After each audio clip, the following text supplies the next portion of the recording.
धन्य वो बांसुरी, ये बांस की हो करके ये इतना तड़पाती है, ये बांस की हो करके इतना तड़पाती है। वो ये बांस की हो करके, ये बांस की हो करके इतना तड़पाती है, ये बांस की हो करके इतना तड़पाती है, ये बांस की हो करके, ये बांस की हो करके इतना तड़पाती है, ये बांस की हो करके इतना तड़पाती है। भगवान श्री श्याम सुंदर उस बांस की बांसुरी को और अपने अधरुष्ट उस बांस की बांसुरी का किस्मत देखो, भाग देखो।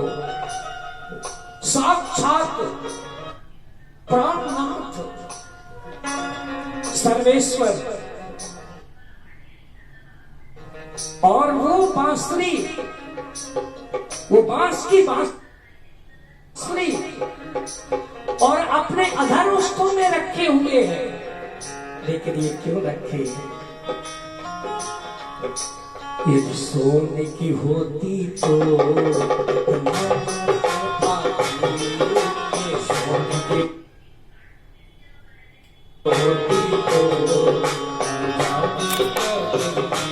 तो ये बांस की हो करके, ये बांस की हो करके इतना तड़पाती है, ये बांस की हो करके इतना तड़पाती है।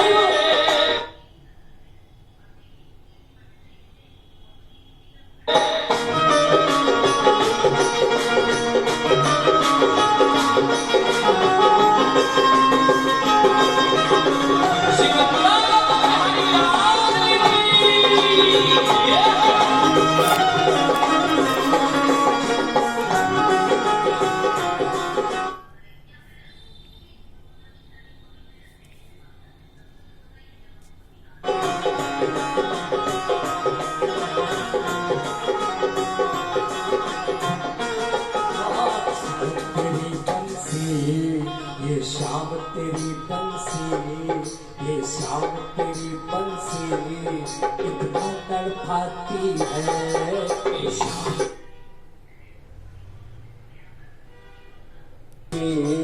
इतना तड़पाती है। मेरी माताओं धन्य हुए, ब्रज में पशु पक्षी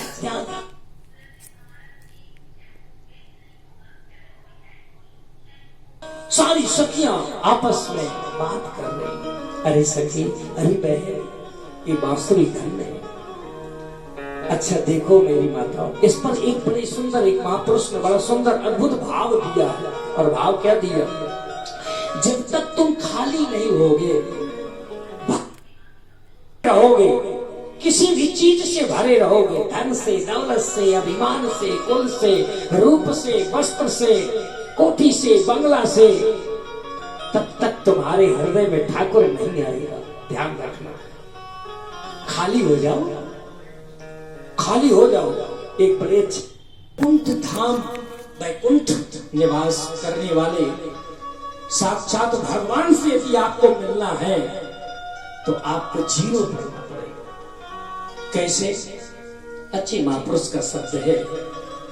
बोले मान लीजिए आपका बेटा यूके में, आपका बेटा लंदन में या सात समुद्र बाहर है, बाहर कहीं भी हो, कनाडा इत्यादि कहीं भी, तो आप यदि भारत में हैं, मान लीजिए आप लुधियाना में हैं और आपको अपने बेटे से बात करना है तो डबल जीरो करना पड़ेगा कि नहीं?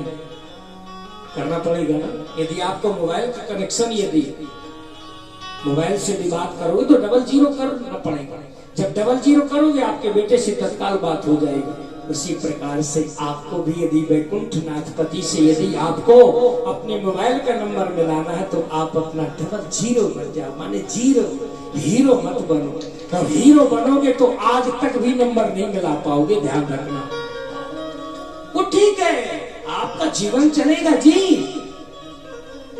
अच्छे अच्छे लोगों का चलता है। बहुत से लोगों को आपने देखा, कोई ऐसा नहीं है जो हीरो बना घूम रहा, कुछ भी नहीं है। महाराज दशरथ के सामने आपने देखा, बाहर तो बधाइयां बज रही थी, लेकिन अंदर मूर्छा खा करके लेटे हुए थे, क्योंकि पता नहीं था कि महाराज दशरथ के घर में भगवान श्री राघवेंद्र सरकार का गणगमन है। उनको सबको पता था कि महाराज के घर में तो प्रत्येक बस महाराज राज्याभिषेक की तैयारी है। इसलिए मेरी माता जीरो बनो, जीरो। अभिमान नहीं, टिकेगा नहीं। ये कथाएं, ये परमात्मा के भक्तों के जीवन की कथा है। इसलिए हीरो मत बनो। जो कुछ मिला है प्रभु सब दे रहा है, जो कुछ तू दे रहा है सब तेरी कृपा है। तेरी कृपा की बगैर कुछ भी नहीं। बस ये भाव बना रहे, हमेशा व्यक्ति आगे जाएगा, पीछे लौटेगा ही नहीं। पर कई जगह आपने देखा होगा मेरी माता, कितने लोग बड़े बड़े ऊंचाइयों में चढ़ गए। एक किसी व्यक्ति ने बड़ा सुंदर शब्द कहा, न किसी को रुलाया, न किसी को तड़पाया, कट गया जीवन का सफर धीरे धीरे। जहां तुम पहुंचे बड़ी बड़ी छलांग मार मार के, मैं भी पहुंचा वहीं, मगर धीरे धीरे। इसलिए छल से गए, कपट से गए, धीरे धीरे आप चलते चलो। एक दिन आप वहीं पहुंच जाओगे जहां आपका प्रियतम कह रहा है, जहां आपका ठाकुर कह रहा है। आप अपनी मर्जी से कुछ भी सोच सकते हैं, कह सकते हैं, लेकिन ठाकुर जो सोचेगा वो वही होगा। इसलिए आज धन्य ब्रज की गोपियां, धन्य वो बांसुरी, बांस की होकर के भी गोपियों को नींद नहीं है, भूख नहीं है। हिरण्यों को भूख नहीं है, नींद नहीं है। मोरों को नींद नहीं है। पशु पक्षी इत्यादि सब स्तब्ध होकर के वेणु वादन श्रवण कर रहे हैं। भगवान श्री श्याम सुंदर ने महाराज उस वेणु वादन तो केवल मन बना, और बस महाराज उस श्रवण को करके और बस गोपियां महाराज पहुंच जाती। और जैसी गोपियां पहुंची तो कथिता में पिता कोयम संभ्रमो वा उपगता।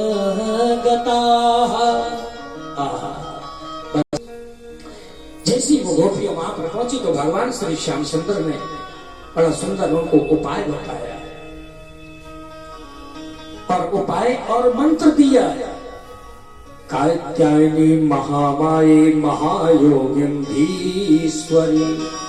नंद गोप सुतम देवी प्रत्यंते कुरुते। ये मंत्र चीरहरण लीला में भगवान कृष्ण साक्षात गुरु बन करके मंत्र दिए। तस्मै नमो ब्रज जनई सचक्रे आत्मने। भगवान श्री कृष्ण गुरु बन करके और महाराज उपदेश किए। और ध्यान से सुनना, कई लोग कई प्रकार की बात करते हैं, वो ठीक है। अरे भगवान श्री कृष्ण वो कपड़े चुराने नहीं गए, कपड़े नहीं चुराए, वस्त्र की चोरी नहीं की। भगवान श्री श्याम सुंदर केवल शिक्षा प्रधान गुरु का काम है कि अपने शिष्य की साधना अपनी नजरों के सामने कराए। और यदि शिष्य गड़बड़ है तो गुरु का कर्तव्य बनता है कि बोले महाराज उसकी साधना को ठीक करे। तो गोपियां महाराज चारों धर्म की गोपियां हैं, कुमारी का मानी छोटी सी बच्चियां हैं। और वो जो महाराज बच्चों को मंत्र बताया उसमें क्षत्रिय ब्राह्मण शूद्र सभी की महाराज वो कन्या और उपासना की विधि बताई है। और उपासना की विधि ये है कि ठीक भोर 4 बजे उठो, जमुना जी में स्नान करो और स्नान करके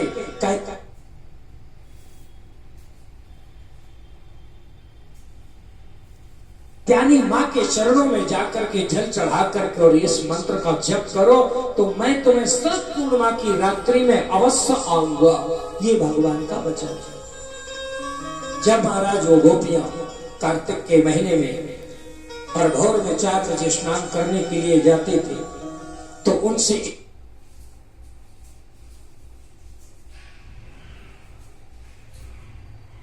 एक दिन बोले महाराज गलती हो गई। गलती क्या हो गई कि महाराज वो अपने सब वस्त्रों को पहन करके और बोले महाराज प्रवेश कर दे। उसी समय पर भगवान श्री श्याम सुंदर गए और महाराज उन कपड़ों को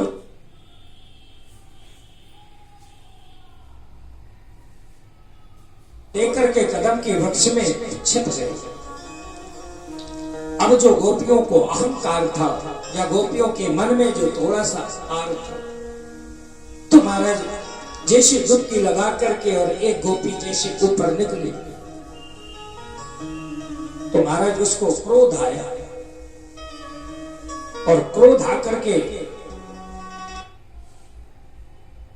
और बड़े आवेश में बोलते कन्हैया मेरे वस्त्र दे दो, नहीं बाबा से जाकर के शिकायत कराऊंगा। बालकृष्ण लाल ने कहा हाँ सखी देर मत करो, जल्दी जाओ। और जैसे ही वो जलाश्रय से ऊपर थोड़ा सा खड़े हुई, दूसरी सखी ने हाथ पकड़ के खींच के बैठा ले। बावली है गई का, तेरे शरीर में तो वस्त्र नहीं है, लोग क्या कहेंगे। वो शांत हो गई। दूसरी सखी ने बोले महाराज बड़े भाव से अहंकार को छोड़ करके